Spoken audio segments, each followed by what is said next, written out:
అమ్మవారి మహిమ తెలియాలి అంటే అసలు ప్రపంచమంతా అమ్మవారే ఉంది. ఈ లోకాలోకములన్నీ కూడా అమ్మవారి యొక్క శక్తియే నిండి ఉన్నది. మొదట్లోనే ఒక శ్లోకం చెప్పారు, చాలా సంతోషమైంది ఇవన్నీ నేర్చుకుంటూ మీరందరూ చెప్తూ ఉన్నందుకు. భవాని త్వం దాసే శివశక్త్యాయుక్తో యది భవతి శక్తః ప్రభవితుం నచేదేవం దేవో నఖలు కుశలస్పందితుమపి అతస్త్వాం ఆరాధ్యాం హరిహర విరించాదిభిరపి ప్రణంతుం స్తోతుం వా కథం అకృతపుణ్యః ప్రభవతి.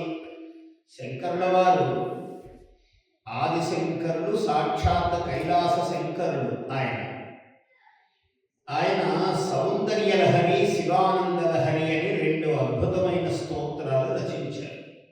ఆయన ఎన్నో స్తోత్రాలు రచించారు, ఎన్నో ప్రకరణ గ్రంథములు రచించారు. ప్రకరణ గ్రంథములు అంటే వేదాంత గ్రంథములు.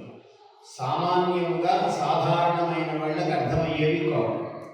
కొంచెం వేదాంతంలో పరిణతి చెందిన వాళ్లకు అర్థమయ్యేవి ప్రకరణ గ్రంథములు అన్నారు. అలాగే బ్రహ్మసూత్రములకు భాష్యం రాశారు ఆయన, భగవద్గీతకు భాష్యం రాశారు, ఉపనిషత్తులకు భాష్యము రాశారు. భాష్యం అంటే కామెంటరీ.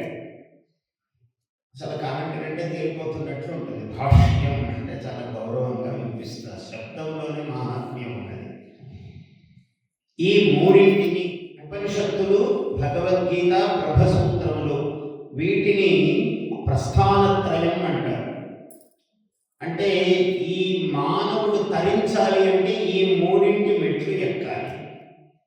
అందరికీ సాధ్యం కాదు కదా అని ఆయన ఎన్నో స్తోత్రములు రచించాడు. సామాన్యులైన వాళ్ళందరికీ అర్థం కావడానికి లక్ష్మీ నృసింహమదేహి కరావలంబం అని లక్ష్మీ నృసింహ స్తోత్రం రాశారు.